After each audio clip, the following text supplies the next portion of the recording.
কলকাতার জীবন্ত কালী মা শ্যাম সুন্দরী। অমাবস্যার দিনে মায়ের পুজো হয় সম্পূর্ণ অন্ধকারে, আর মন্দিরে থাকা মায়ের বিগ্রহের দিকে তখন তাকালেই নাকি বোঝা যায় তিনি অত্যন্ত আনন্দে স্মিত হাসি হাসছেন। 51 সতীপীঠের পূর্ণাংশ রূপে মা ওই মন্দিরে বিরাজমান, আর সেই কারণেই তিনি জীবন্ত। ভক্তদের ডাকে তিনি প্রত্যক্ষভাবেই সাড়া দেন। মন থেকে মায়ের কাছে কিছু চাইলে নাকি তিনি কোনো ভক্তকেই খালি হাতে ফেরান না। কথিত আছে, সুদূর অতীতে মায়ের এক বিশেষ ভক্ত তার পরিবারের সকল সদস্যের মধ্যে সব থেকে বেশি শ্যামবর্ণের ছিলেন, যে কারণে তিনি ছোট থেকেই দুঃখ পেতেন।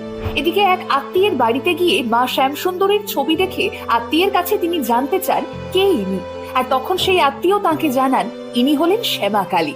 তখন ওই ভক্ত অনুভব করেছিলেন যে তাকেও তো সবাই তার গায়ের রঙের জন্য শ্যামা বলেই ডাকেন, আর তখনই শ্যাম সুন্দরীকে নিজের প্রিয়জন বলেই মনে করতে থাকেন তিনি। আর তখন থেকেই মায়ের নাম হয়